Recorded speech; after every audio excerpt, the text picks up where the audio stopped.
You think you want freedom, but you actually don't. I thought I did. I chased it. I built an Airbnb business, made a little money from crypto. I got what most people would call freedom. And yet I felt empty. No fulfillment, no meaning, just emptiness. And I remember one day just sitting there with that feeling of emptiness. And I realized something. I realized that I wasn't lost. I was actually afraid. I was playing it safe while calling my fear being cautious. That emptiness that I felt was the gap. I'm not talking about the store. Between who I am and who I could be. And the scary part is that I still don't know what I'm fully capable of. So I made the decision to leave everything that was familiar to me. I left America. I came to the Philippines. And I completely disappeared into monk mode to build something that actually mattered to me, which is this channel, The Unconventional Man. And in this video, I'm going to show you how to build and achieve real freedom. This will not require that you force yourself to do something that you hate or that you stay dependent on motivation to keep you going, because motivation burns you out. It makes you bitter. And eventually you become resentful or even end up like me, trapped by the very freedom that you chased. I'm going to show you a blueprint.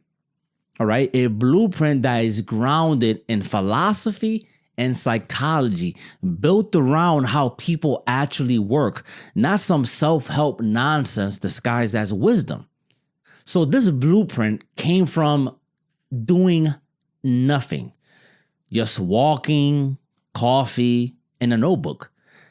Silence is where your real thoughts live, and most people can't sit still long enough to hear their own mind. So what you see right now on your screen is the unconventional blueprint to true freedom. And believe me when I tell you that this will not only change the way that you see life, but it will change your life. So to achieve freedom, we have to start with purpose. Purpose is the reason you're moving in the first place. And without it, you're just drifting, just fairy dust. Okay? Think about this. Many people try to find themselves, meaning they are asking themselves, who am I? And you have to understand, this is pure mental masturbation. If you truly want to know who you are, you can simply ask people, how do you experience me, right? How do they experience you? Get enough honest answers and look at yourself and your behaviors, and the dots connect themselves. The better question to ask yourself instead of who am I is, who do I want to be? This is a much more productive question, because once you know who you want to be, you can start emulating the mindset and behaviors of people who have achieved what you want. In other words, you are choosing an identity. And an identity comes with a set of beliefs followed by behavior. Look at the unconventional blueprint to change. What do you notice? Notice that I didn't start with behaviors.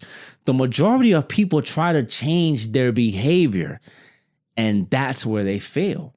What I'm telling you is, to sustain long-term or permanent change, you need to change your identity. I know this is very counterintuitive, yet it holds true and brings results nonetheless. Identity is the root of a tree. The beliefs are the structure, and the behavior is the fruit. Don't try to change the fruit, change the seed. For example, let's say that you identify with being a bodybuilder. What does a bodybuilder believe and value? Well, a bodybuilder doesn't need motivation to train. A bodybuilder doesn't see skipping the gym as laziness. To him, it feels like an identity betrayal that will cause him psychological discomfort if he doesn't follow his diet or train. When you have an established identity, your behavior will just be a byproduct of your identity. You don't need motivation or external drivers to influence your behavior, as your behavior will simply be who you are. And not performing those behaviors will cause you to experience psychological misalignment. The reason that this is so powerful is because research in psychology is very clear that people are actually more driven to run away from discomfort than they are to chase pleasure. So look at the unconventional blueprint to change. You will first choose your identity, meaning who do you want to become? Establish what beliefs come with the identity. And lastly, the behavior. Now, I know that there are people out there that might say, but JP, I don't have a purpose or an identity that I want for myself or an identity that I want to adapt. Well, don't worry. I got you. A lot of people will tell you, follow your passion. But what does that even mean? Follow your passion is just one of these meaningless platitudes that provides no direction and no guidance. But this is the unconventional man. Okay? Unconventional man. And we are going to go deeper. That's what she said. And here's the part that nobody tells you about passion. The original meaning isn't happiness. It's suffering. Passion is something you're willing to suffer for. And that's where the unconventional blueprint for passion comes in. This blueprint is designed to help you understand that passion isn't magic. It's a pattern that requires connecting the dots. Okay? Passion is where talent, enjoyment, and usefulness overlaps. List what you're naturally good at. List what you enjoy doing. Then look at where those two can be useful to other people. That's the intersection where purpose starts. That's how you engineer purpose, not by chasing it or finding it, or whatever that means. Let's go back to the unconventional blueprint to true freedom. Purpose is the most crucial part here to establish, as it will serve as the foundation for what we will be building. Next on the blueprint is courage plus truth. Courage is ultimately about taking action in spite of the fear. That is what makes a person courageous. Feeling the fear and doing it anyway. In order to pursue your purpose, it will require that you face your fear. I'm going to share with you a very personal story. I remember being at my friend's house and feeling extremely anxious. My friend at the time was noticing how strange I was behaving, and he asked me, "What's wrong? Are you okay?" And I told him, "I don't know, but I'm scared." He said, "Scared? Scared of what? What are you scared of?" And I couldn't answer him because I didn't know. I just felt this sudden, intense fear and urge to escape danger. So I found myself running out of my friend's apartment to the cold winter weather of New York City during January. My heart was racing. My palms were sweating. and I had problems, a lot of trouble breathing, while experiencing very strong, sharp chest pain. My friend, he ran behind me and he was asking me, extremely worried, what's wrong with you? What's wrong? I got down on one knee, holding my chest, and I told him, call 911. I'm having a heart attack. Once I got at the hospital, they ran tests on me. The doctor came and spoke to me and told me that physically there was nothing wrong with me and that he was going to refer me to see a psychiatrist. And I thought to myself, a psychiatrist? I'm not fucking crazy. It turned out that I was suffering from panic attacks. The best way I can make someone understand what I felt at the time is to imagine yourself being asked to stay still, laying on the train tracks while a train is coming. It would be impossible to not be overcome with fear and want to escape. And that is how I experienced panic attacks.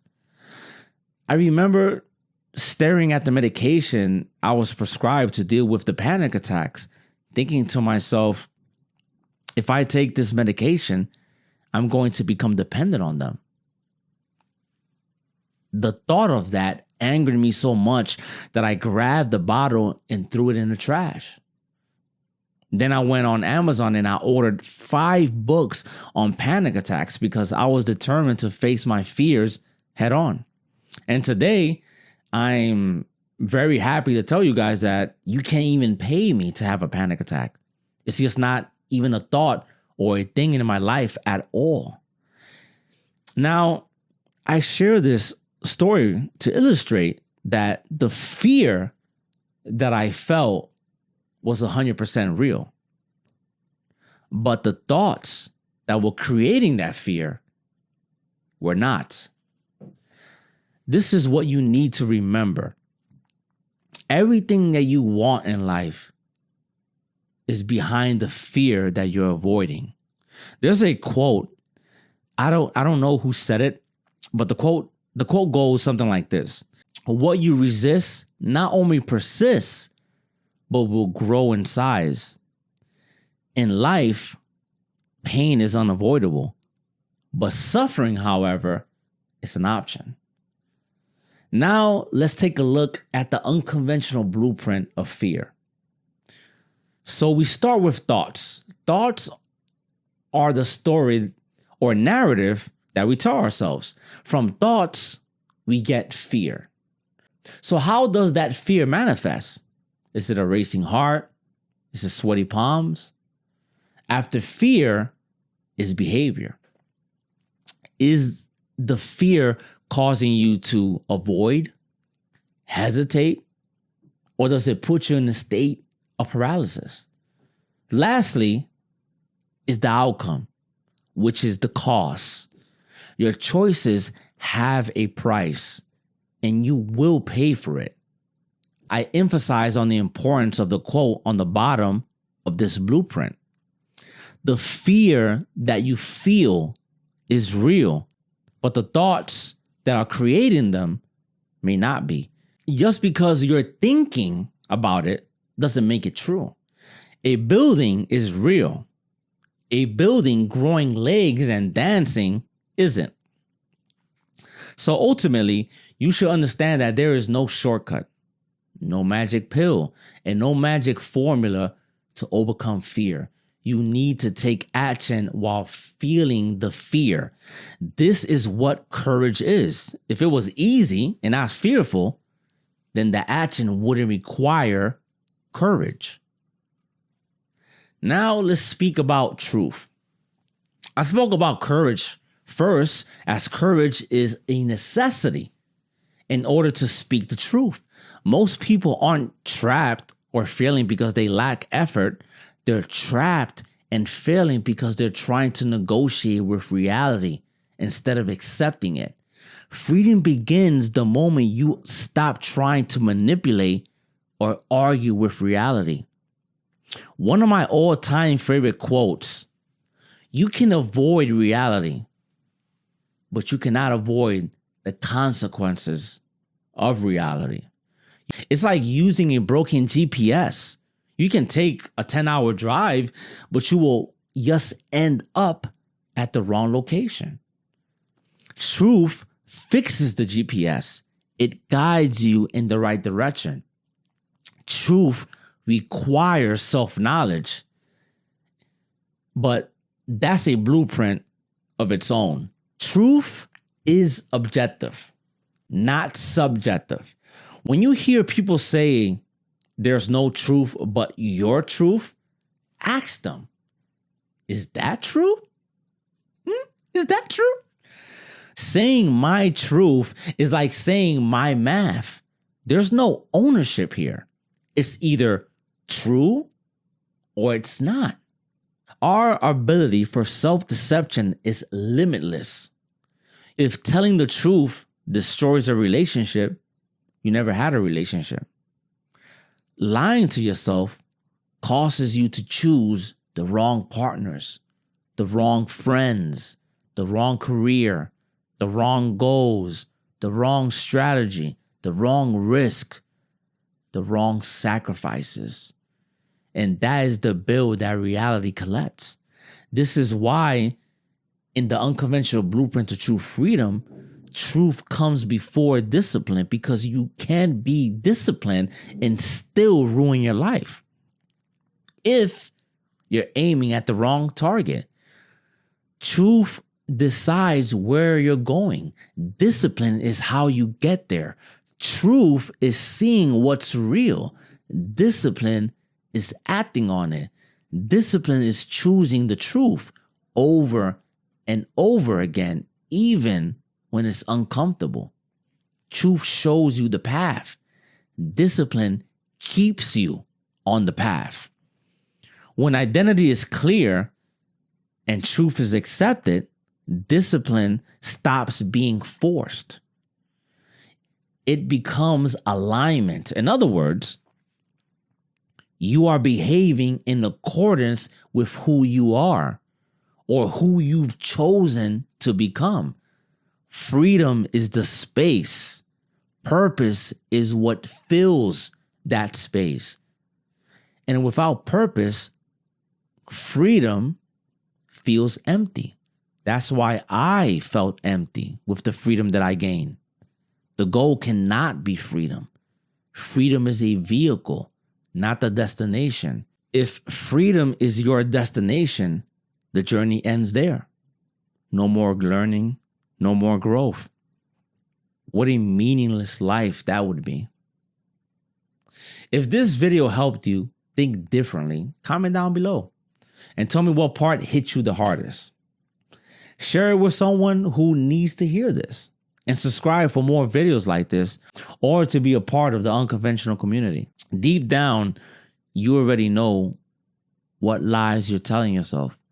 The question is whether you will have the courage to face your lies, or will you defend them? Become the man who has the courage to draw the path, because the same blueprint that builds a free man can also enslave him. And most men never notice the descent until they're already trapped.